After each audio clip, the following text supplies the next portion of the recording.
ونصلي ونسلم على رسوله الکریم اما بعد۔ جزاک اللہ خیرہ۔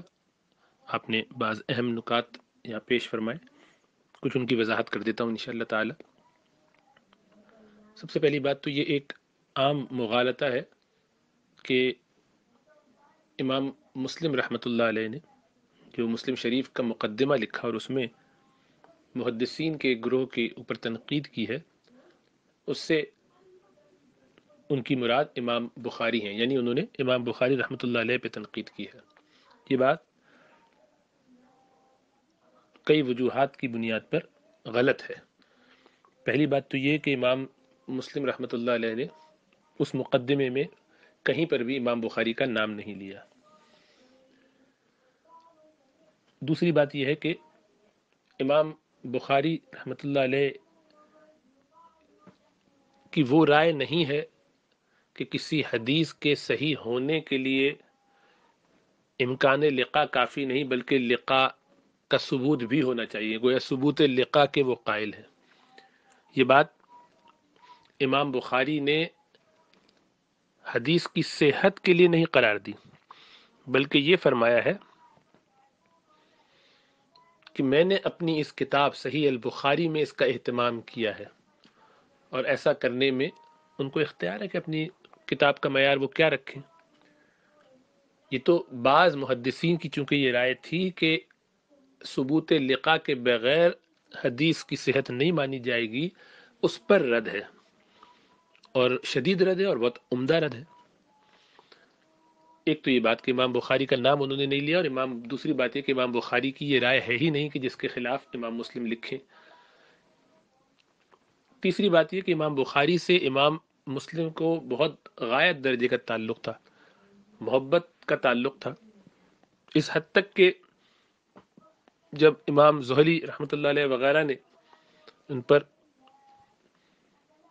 اعتزال وغیرہ اور مختلف عنوانات سے عقائد کے باب میں اللہ سبحانہ و تعالیٰ کی صفات کے حوالے سے الزام لگایا اور ان کے لیے جینا اور رہنا مشکل کر دیا، تو امام مسلم اپنے ان استاد کو امام زہلی کو رحمۃ اللہ علیہ چھوڑ کر امام بخاری کے ساتھ چلے آئے، بلکہ ان کے ساتھ اس مجلس سے اٹھ گئے۔ یہ بھی اس بات کی دلیل ہے کہ وہ امام مسلم یعنی امام بخاری کے ساتھ کیسا تعلق رکھتے تھے۔ پھر بعض مسائل میں جب وہ ان کی طرف رجوع فرماتے تو ایک دفعہ تو یہاں تک کہا کہ دعنی اقبل رجلیک، کہ مجھے، بلکہ دعنی ان اقبلہ ہونا چاہیے، دعنی اقبل رجلیک ان محذوف اگر مانے تو بہرحال کہ مجھے چھوڑ دیجئے کہ میں آپ کے پاؤں کو چوم لوں، بوسہ دوں، یعنی اتنی عظمت آپ کے دل میں رکھتا ہوں۔ اور پھر فرماتے ہیں کہ یا استاد الاستاذین، یہ استادوں کے استاد کہنا کسی کو یہ بہت بڑی بات ہے۔ اور یا امام المحدثین وطبیب الحدیث فی عللہ، اور حدیث کی علل کے طبیب، اس میں جو بیماریاں ہو جائیں، کمزوریاں، اس کا آپ علاج کرنے والے۔ تو امام بخاری کا مقام تو امام مسلم کے نزدیک اتنا اونچا تھا، اس لیے یہ مغالطہ ہے کہ امام بخاری پر تان کیا، کیونکہ امام بخاری نے خود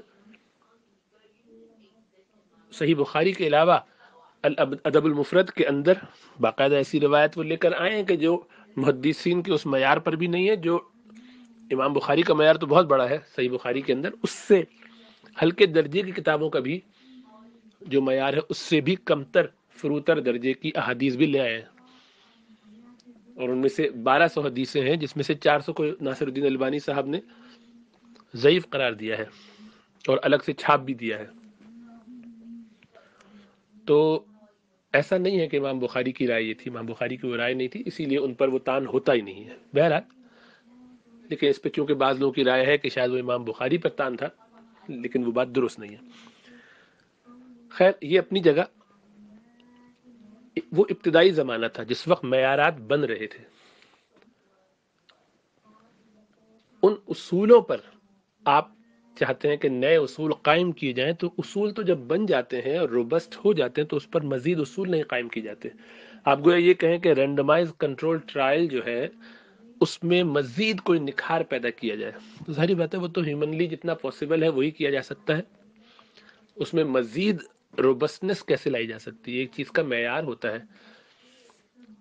جو چیز فلو کرتی رہتی ہے اس پہ تو کام ہوتا ہے، یعنی وہ جو شرائط ہے کسی حدیث کے صحیح ہونے کے لیے، وہ احادیث کی شرائط جب طے ہو گئیں، اس میں کسی کو کسی سے اختلاف ہو سکتا ہے کہ بھئی آپ نے یہ شرائط کیوں رکھی. اب آپ کہہ رہے ہیں کہ کوئی نئی شرائط بھی متعین کی جائے، آپ یہ کہہ نہیں رہے، لیکن آپ یہ کہہ رہے ہیں کہ جب امام بخاری پہ اگر کوئی تنقید کرے گا تو اس کا مطلب یہ ہوگا کہ وہ نیا میتھڈ لے کر آئے گا.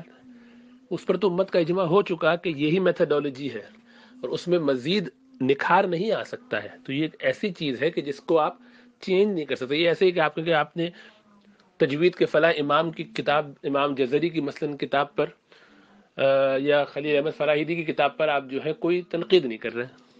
بھئی کیسے کریں گے؟ وہ ایک کام ہو چکا، فائنلائز ہو چکا.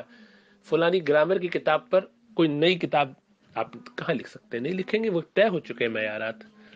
تو جو چیزیں ایسی ہوں کہ جن میں فلو نہ ہو، جو وقت کے ساتھ بدلتی نہ ہو، ان کے اندر تفسیر تو نہیں لکھی جا سکتی ہے کہ حالات کے حساب سے تشریح تو نہیں کی جا سکتی احادیث کے حوالے سے بھی، لیکن اس حدیث کے معیار کو تبدیل نہیں کیا جا سکتا. وہ تو ایک روبست سا معیار طے ہو چکا جس پر امت نے شروع کے 300-400 سالوں میں خوب محنت کر کے ایک معیار بنا لیا.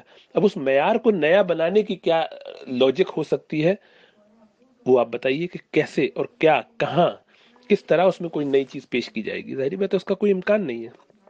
اس لیے آپ اس سوال پہ جو میں نے آپ سے کیا تھا دوبارہ غور کیجئے. امام بخاری کے زمانے میں کوئی جبکہ کوئی معیار باقاعدہ فائنل ہوا ہی نہیں ہے تو لوگ کرتے ہیں، ڈیبیٹ کرتے ہیں، ڈسکشن ہوتا ہے، ایم ڈی ٹی میں بیٹھ کے لوگ بحث مباحثہ کرتے ہیں، بہت کچھ ہوتا ہے. جب وہ آؤٹ کم آ جاتا ہے باہر تو بس وہ طے ہو جاتا ہے. اب اس کے آگے دوبارہ اس کو ریوزٹ نہیں کیا جاتا. یہ تو ویسے بھی جہاں اس بات کا امکان ہو کہ چلو بھائی دوسرے آپشنز بھی ہیں تو ایک الگ بات ہے. یعنی وہ معیار جو 5 شرائط ہیں کسی حدیث کے صحیح ہونے میں، وہ اس میں مزید کیا لے کر آئیں گے؟ آپ بتائیے. میں آپ کو وہ شرائط گنوا دیتا ہوں دوبارہ یہاں پر، تاکہ آپ اس کے بارے میں سوچئے کہ ہم اس میں کیا اضافہ کر سکتے ہیں. وہ کیا تنقید ہے جو آپ چاہتے ہیں کہ کی جائے گی؟ اتصال سند. اب اتصال سند کو آپ کیسے تبدیل کریں گے؟ کہ اس کو چھوڑ دیں یا اس میں کوئی نیا اضافہ کریں؟ اتصال سند کا مطلب یہ ہے کہ ہر راوی کا دوسرے راوی سے کانٹیکٹ ہونا چاہیے، لائیو بتا رہا ہو کہ میں نے اس سے لائیو سنا ہے، میں نے اس سے لیا ہے، جس سے لیا ہے لکھا ہوا پڑھا ہوا، اس کو سنا کے یا اس سے سن کے. تو خود پرسنل کنیکشن ہونا چاہیے، اتصال سند ہوگا. دوسرا یہ کہ راوی میں پھر 2 صفات ایسی ہونی چاہیے کہ جو اعلیٰ درجے کی ہیں. مثلا اس میں ایک صفت تو یہ ہونی چاہیے کہ وہ زبردست ریٹینٹیو میموری رکھتا ہو، تو اس کو کہتے ہیں ضابط، زبردست ضابط ہو، بہترین اس کا حافظہ ہو، یاد وہ اچھی طریقے سے رکھ سکتا ہو، میموری زبردست ہو اس کی. اب اس کو کیا کر سکتے ہیں؟ میموری کو ہم کیا اوپر نیچے کریں؟ کیا کریں؟ کیا کر سکتے ہیں اس میں؟ مزید نئی چیز کیا لائیں گے؟ تیسری چیز یہ کہ وہ اپرائٹ ہو، انتہائی متقی ہو، فکر آخرت رکھنے والا، حرام سے حلال میں بھی جو مباحات ہیں لیکن مکروہات کے قبیل سے ہیں ان سے بھی بچتا ہو، سنتوں کی پابندی کرتا ہو، علل اعلان کسی فسق و فجور میں نہ ہو، متدین ہو. ایسے شخص کی بات لی جائے گی. اس میں ظاہر بات ہے اگر جھوٹ بولتا ہے تو کبھی نہیں لی جائے گی، اور وہ پھر درجے بدلتے جائیں گے، اس کی ڈیٹیل میں ہے بہت ساری. پھر 2 اور شرائط اس کی حدیث کے اندر، کہ اب حدیث کا جو متن ہے اس میں کوئی شذوذ میں سے کچھ نہ ہو، کوئی شاذ بات نہ ہو. مراد یہ کہ کوئی ایسی چیز نہ ہو کہ جو اس سے بڑے کسی امام کی رائے کے خلاف جاری ہو. مثلا کسی ایک حدیث ہے جو امام بخاری لے کر آئے ہیں اور اس کے راوی امام مالک ہے فرض کیجئے، تو امام مالک حدیث میں بہت اونچا مقام رکھتے ہیں، ان کے مقابلے میں ایک تھوڑا نچلے درجے کے صحابی وہ A+ ہے، یہ راوی جو ہے A- ہے یا B ہے. ان کی روایت ان بڑے راوی کی روایت کے خلاف نہیں ہونی چاہیے. اگر ہوگی خلاف مطابق ہے تو ٹھیک ہے، خلاف ہے تو ظاہری بات ہے جو A+ ہے میموری میں اور تقوی میں، ظاہری بات ہے اس کی روایت کا زیادہ اعتبار ہوگا کیونکہ ان کا لیول ذرا ان سے نیچے ہے. تو اس کو شاذ کہتے ہیں. شاذ کی ایک اور بھی شکل ہے لیکن وہ پھر منکر میں چلی جائے گی، اس کو چھوڑ دیتے ہیں. لیکن یہ والی جو صورت ہے یہ زیادہ مناسب ہے کہ جس میں کوئی ثقہ راوی اپنے سے زیادہ ثقہ راوی کے خلاف کوئی بات کر رہا ہو، یعنی وہ حدیث اس کے خلاف جا رہی ہے، اس کی حدیث کے خلاف جو اس نے بیان کی ہے، مثلا وہ صحابی کہتے ہیں کہ میں نے ایسے سنا، ان کے شاگردوں نے ایسے ریکارڈ کیا، دوسرا جو شاگرد ہے ان کا وہ انہی صحابی سے ریکارڈ تو کر رہا ہے لیکن کچھ اور بات کہتا ہے، جو بات یہ کہہ رہے ہیں اس کے مقابلے میں وہ بات جو کہہ رہا ہے دونوں میں فرق آ گیا ہے، یہ اس کے خلاف پڑ رہی ہے، تو اس میں اس کی بات لی جائے گی جو درجے میں زیادہ اونچا ہے اپنی میموری کے حساب سے، اپنے اتقان، اپنے عدل کے حساب سے، اپنے ضبط کے حساب سے۔ اور آخری یہ کہ اس میں کوئی علل نہ ہو، کوئی علت نہ ہو، یعنی بیماری نہ ہو، اس کا مطلب کیا ہے کہ ہڈن ڈیفیکٹ نہ ہو، ایسا نہ ہو کہ وہ حدیث جب آپ یعنی دیکھیں تو ظاہر میں تو ٹھیک لگے لیکن اندر کوئی اس میں گڑبڑ ہو۔ مثلا کہا جائے کہ میں نے یہ فلاں سے سنا، میں نے شاہ جہاں صاحب سے یہ بات سنی، اب شاہ جہاں صاحب سے یہ بھی نظر آ رہا ہے کہ میری ان سے ملاقات نہ بھی ہوئی ہو تو ہمارا رابطہ ہوا فون پر، واٹس ایپ پہ یا کسی صورت میں، ایک وقت میں بھی تھے ملاقات ہوئی ہوگی، لیکن جب کوئی گہری نظر سے دیکھے گا تو اس کو پتہ چلے گا بھئی ان سے تو ملاقات ان کو ہوئے ہوئے ابھی 6 مہینے ہوئے ہیں، اور جس واقعے کی طرف یہ اشارہ کر رہے ہیں وہ تو 4 سال پرانا ہے، تو یہ کیسے ہو سکتا ہے؟ گو ایک وقت میں تھے یہ لوگ لیکن ایک ملک میں نہیں تھے، ایک علاقے میں نہیں تھے، اور جس واقعے کی طرف یہ اشارہ کر رہے ہیں، یعنی میں اشارہ کر رہا ہوں آپ کے اس مثلا 4 سال پرانے کسی واقعے کی طرف، تو کیسے ہو سکتا ہے؟ میری تو ملاقات ہی آپ کی 2002 میں ہوئی فرض کیجئے،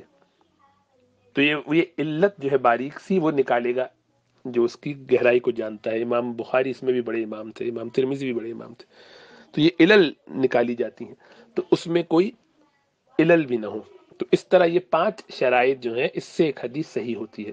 اب آپ اس میں مزید کون سی نئی ایک بات لے آئیں گے جس سے پتہ چلے کہ آپ ہلکا تو کر سکتے اس معیار کو، اس لیے امام بخاری کے اس معیار پہ امام مسلم کا جو اگر کوئی کہتا ہے کہ انہوں نے امام مسلم پہ امام بخاری پہ طعن کیا نعوذ باللہ، تب بھی جن لوگوں کی کدوکلوں کی رائے ہے بھی تو تب بھی یہ بات ذہن میں رہے کہ وہ طعن اس طور پر ہے کہ امام بخاری کا معیار زیادہ سخت ہو گیا ہے، وہ اس کو کم کرنے کی کوشش کر رہے ہیں، تو اس میں تو کوئی ایسی بات ہی نہیں ہے کہ جس کی بنیاد پہ ایک آ جائے کہ امام مسلم نے چونکہ امام بخاری اپنے استاد کے اوپر باقاعدہ تنقید کر دی تو ہر ایک کو یہ اختیار ہوگا کہ وہ بھی کرے بھائی جس کو کرنا ہے، لیکن اس معیار کا تو ہو جائے، امام مسلم کے لیول کا کام تو کر کے دکھائے۔ یا تو ان لوگوں کو اپنی احادیث سے جس طرح سے سندن اور یعنی یاد ہوتی ہیں اپنے راویوں کی، یہاں تو لوگوں کو اپنی سندیں لکھی ہوئی رکھی ہوتی ہیں، یاد نہیں ہوتی، تو مقابلہ کرنا چاہیے لیکن اپنی اوقات بھی تو دیکھنی چاہیے کہ ہم کہاں ہیں، کس جگہ پر کھڑے ہیں، کیا جانتے ہیں، تو یہ فرق ضرور ذہن میں رکھنا چاہیے۔ ہاں کوئی اگر بہت گہرائی کے ساتھ کام کرتا ہے تو اس کی پذیرائی ہوتی ہے یقیناً، لیکن بہت محنت کرنی پڑتی ہے، آسان نہیں ہے۔